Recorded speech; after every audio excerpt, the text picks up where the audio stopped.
yosizide okubeera nga tugoberera nkuwaniriza ku Fahad Pro UG kuli ku katambi oterako ekigalo like nga sharingirako abala comment section ka box always kaweda open wansawo nawe tekigenda kubeera nga teweegetta butereevu mu conversation okusinzira ensonga anga naawe bwogenda okubeera nga ate ozewulirako omukulembeze w'ekibiina ki National Unity Platform akyengedde okubeera nga ate afuuka w'amaanyi era agayogedde okubeera nga ate afuuka ekyokulabirako oba ekintu omuntu kyayinza okubeera nga ate yeegomba era ka buli kyakola abantu batandise okubeera nga ate bamugoberera mpolampola kakati no si bbanga ddene nnyo omukulu oyo ayina ekifo kye yagenzeeko oluvannyuma okubeera nga teyavuddeyo natukakasa nti abakulu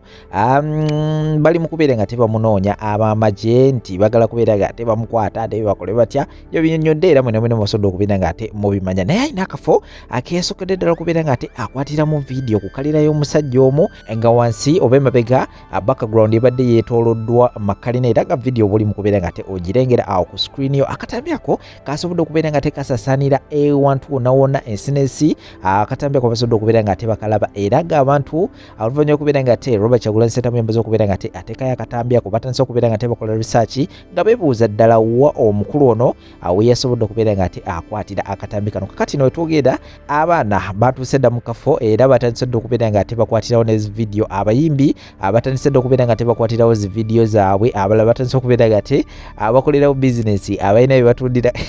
imagine bagenze ku kalina y'omusajja oyo tennaggwa nga bw'ogirengera awo ne bagenda waggulu ku kalina ne batandika okubeera nga tebarekodinga vidiyo zaabwe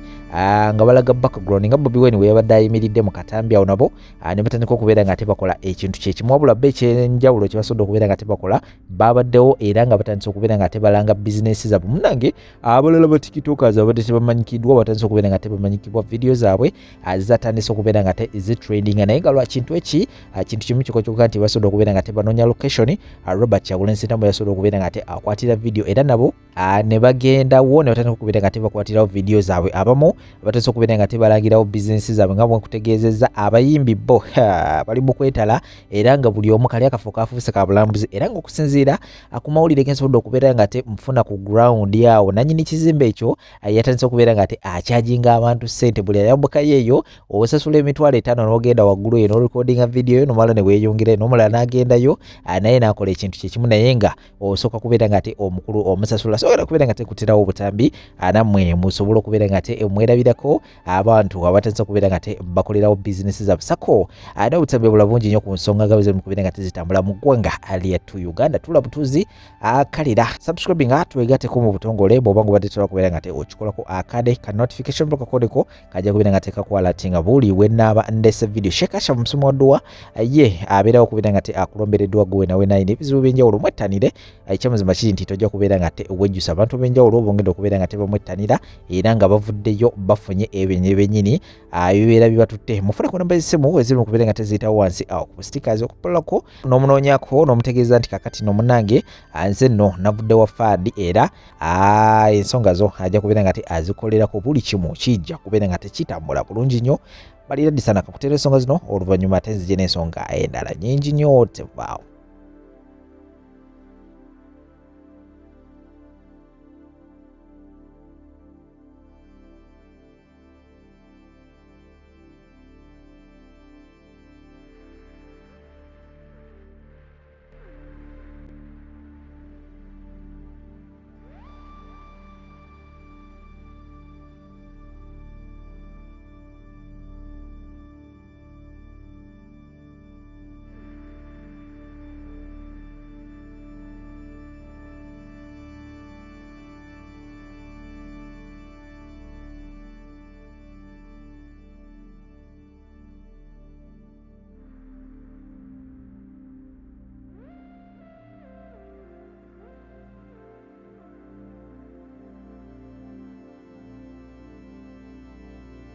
Buno obubaka bugenda eri ggwe ssebo mwami Robert Kyagulanyi Ssentamu.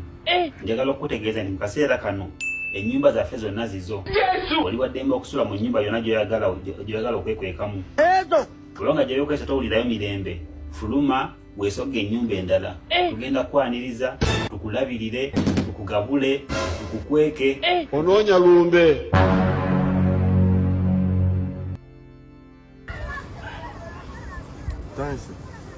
Yogera. anti akasonda fo tukalimu ozamula be mabega netugenda kwogera bigambo bingi kitegeera nsize mu bya politics nze kubalaga business yenkola eno mugiraba kati akafo kakubiramu bulango giraba business giraba tetuze kolerawo sente kati mujye mutufuneko embwa enkambwe tu traininga embwa ati ndoza mutegeera wano wendi president so yabadde akafo kenyini kendimu eno ensonda yenyini gyabadde atuddemu kitegeera yabadde ayimiridde wano nyini alandi feti kwano yatugenze na bamu phase amasanyalazi ndoza mwana ndoza olaba so kwa cameraman yagala kubawo yagala genda kwata muntu eri egamano president kai yabaddewo wano alimumujjawo akafo fefe ko tukamanya mutunoonyeko naye gwe tolaba nti wepanka tolaba nti oyagala Kyagulanyi tolaba nti ye president wonga naawe omufa essaawa zino obudde buno obulabanga bwakiro obulabanga nange tondaba bulungi naye essaawa zino n'omwekanga ng'akukonkonye amazima ga Katonda muggulu wadde pulezidenti wo oyinza okwefukirafukira ayinza okukuzimbirira oyinza okunoonya olujja olusiba woosibewo oba omusibire luddawo olabe oba omuteeka wansi wa kitanda oba omuteeka wansi wandi ayinza okukuzimbirira essaawa zino wepanka ajja akugweko bugwi akugambe nti ngenda kusula wano otandika okulaba otandika okulya olubuto bwe kutokota otandika okulyanga helikopita ezijja otandika okulyanga SFC eri ebweru bamukuweemu okakasente akasajja ako kazitowa kampena wano tankonkonera wano naŋŋamba nti nzize maapu naye era bwajjira nkukweka naye taata ozitowa Angelere enaku z'omwezi 27 January Bobi Wine wuyo ka mobile money yebikiride tagala mulaba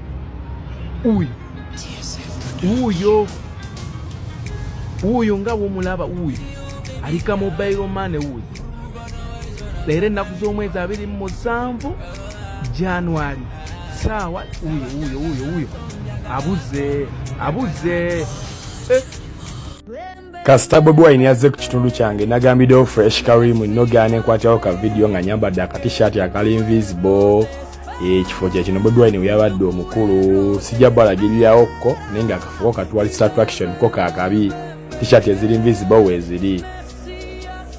kuba ekitundu ekimu ku mubiri gwo tokyakirina finally kyakunzita kubanga embeera gye mpitamu owulira ebyo nti baamujjanjaba si yaabo omuntu ali nomo si teri nomo nze sisobola kukutama wadde okulonda peni kuba tewawona bakujjanjaba naye kukiriwo ndi amputated kiringa bakutemako omukono n'ofunayo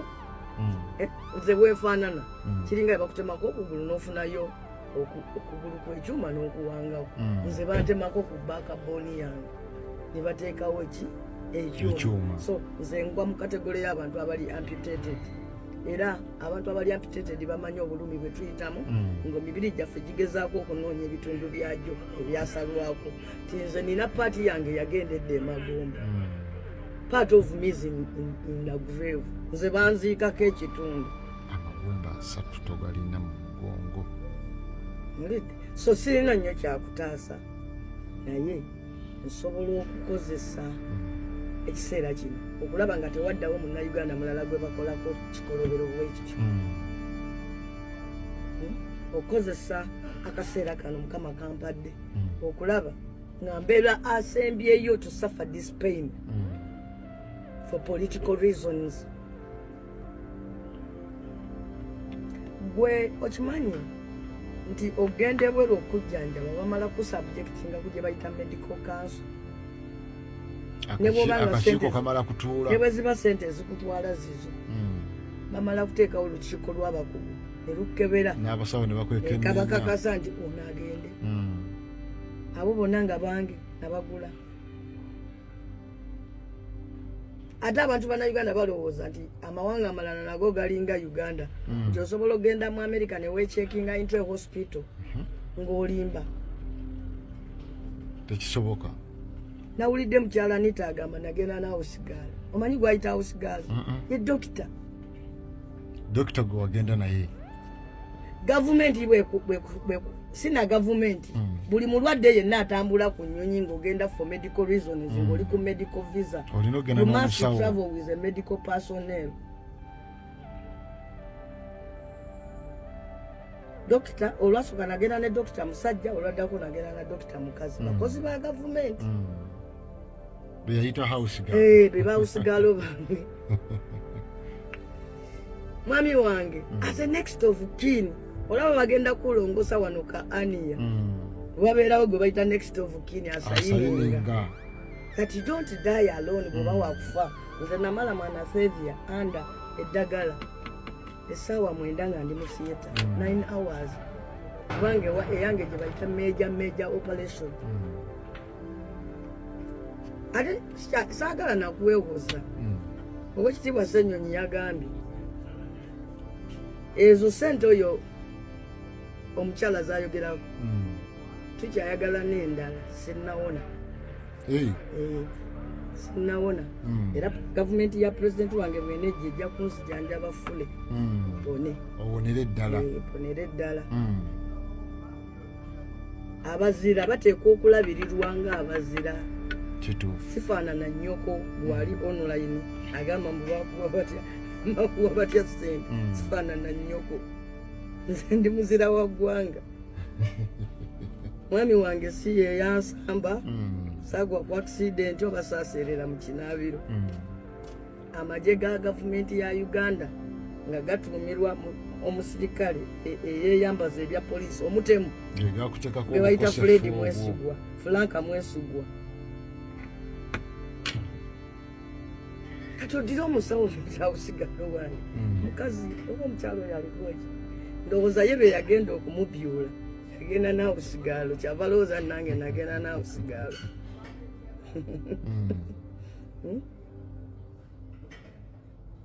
edokita embeera gyoyitamu ekyamazima si nnyangu na wano mu Uganda nina badokita abali responsible abandabirira bakolagana n'abeeri omu bamuyita dokita Kajja yava ku bwa dokita ali minisita era oluusi ngenda nagamba nti awulira obusungu ng'awulira abantu banjogerako kuba yamanyi kyoyitamu omulala bamuyita dokita Waiswa omulala bamuyita dokita Olotho bonna bali mulago ya consultants era bebakulira spine department ya Uganda naffe twali badde aba basajja bagezi bino bali sobodde bikolera wano kibatalina byebyuma bagezi basobola they can operate naye ebyuma bitaliiwo because baba bagenda okutwala ku spine surgery natuula mu theatre abasawo ne boogera nange basooka kuntwala edde before ne bankansolinga ne baŋŋamba bwe tunaatuuka eyo tugenda kujjako omuntu wo tugenda kwawula omwoyo gwo n'ennyama tujjanjaba ennyama bwe tunaamala tuyite omwoyo okukomawo omusajja oyo consultant bamita Dr. Viadara operatinze ne ba paapa ne ba presidensi b'amawanga mangi nagamba tugenda kwawula omwoyo gwo n'ennyama yo naye bwe tunaamala okuzaawo nga tuyita omwoyo oguddemu mu nnyama awo nno twagala osule ng'osaba naffe tugenze kusaba omwoyo gukkiriza okukomawo muki mu nnyama because tugenda kuteeka ku kalifomu okumala essaawa 9 nga tumanyi biri ku nsi omutima tujja guswitching off tukuteekeko oguli artificial gwe guba gukola ogugwo guwummulemu ekibumba tujja kiwummuza amawuggwe tujja gawummuza buli major organ egenda kubeera ng'ewummudde for those 9 hours era natuuka muli ne banyanjulira ono ye dokita w'omutima ono ye dokita wa Kataago ono ye dokita w'ekibumba ono ye dokita w'amawuggwe ono dokita nemba tunuulira bwenti mukyala Sseggona musawo mukugu yayogera nange ku ssimu nagamba nkwegayiridde bw'oba nga tonna sirika beerako omuntu gw'osinga okwagala omulowoozeeko wojja osobola okudda engulu ekirala baleeta omusawo omuyindi n'amala nange ennaku 2 nga mpita erinnya lyange sakidati mmanyiire eddoboozi lye bw'ananzuukuka bw'ananjita mu kaseera k'okudda engulu ndiwulire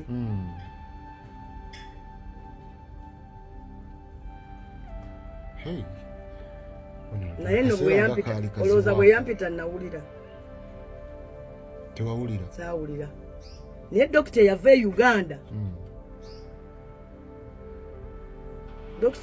Uganda ye nali mmaze naye ebbanga ddene nga nzijanjaba mwezi mulamba n'ekitundu naye abayindi baali tebaagala ayige sayansi waabwe bamusibira bweru wa theatre kati dokita oyo bo we bampita ne siyitaba ne bayita dokita w'e Uganda ampite kuba kati omuyindi ayita Nambooze naye aliyita mu mpita gy'otategeera oba omuzungu ampita Nambuuzi ampita nze nno nve mu California Nambuuzi of course that's not me dokita ono bwe yajja n'ampita ow'e Uganda dokita atenywa akwagala nnyo munange wambeererawo mu biseera ebisinga okuba ebizibu ebyobulamu bwange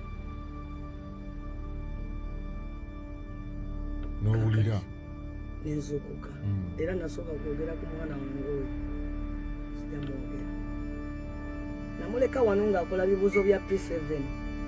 neneeraliikirira nnyo tututavu omwana wange ng'asigadde mu bibuuzo ate ng'ategedde ndi mulwadde so ndowooza nti okaadi that was the last thing kye nalowoozaako kasinabeera knocked off ekinakubeera mu bwongo ojjukirire ku ekyo so bw'olaba omuntu ajja nga wagenda ku kyalo essajja lyakwata akaana ne likasobyako olw'empaka kumpi kaggulayo n'abaana ne balikwata ne baligamba jjanjaba omwana oyo ne limujjanjaba nze gavumenti eno okumpa ssente palamenti ya European Union yamala kutuula n'egikondeminga nti mumye Nambooze ssente afiire awo naye bw'anaafiirawo kijja beerako great consequences gye muli n'amawulire ng'alina wano the European Union Parliament kaakati $10,000 ejja $, zisobola ovaamu biliyoni ya ssente kuba nazo ssente nnyingi nga mukyala Anet bwe yagamba nazo ssente nnyingi naye zisobola ovaamu biliyoni tekisoboka and it was 7 years ago ziba teziwera honorable so ezimu 7 endala 3 in total $100,000 nze natunda n'ebyange wano natunda n'ebyange to compliment kooti yalagira nti gavumenti enzijanjabe empe nekibayita engasi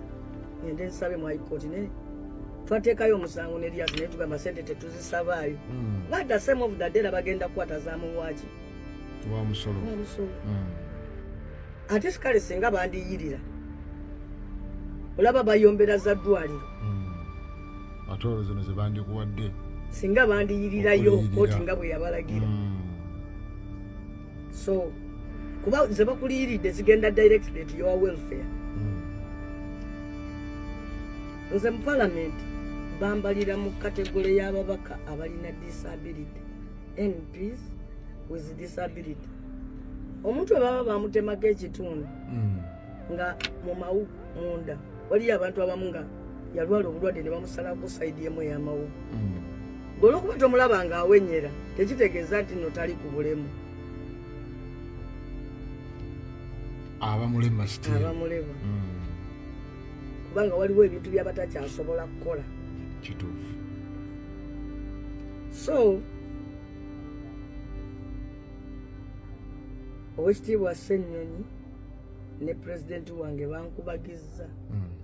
kuba bw'owulira abantu abazannyira ku abakulabye ennaku ate nga badda ku nnaku yo era twalabye mwami Kyagulanyi ng'akwebaza nnyo nti ku mbeera yonna yonna gye bakuyisaamu y'omuntu wasigala olw'okuba ye yeetunda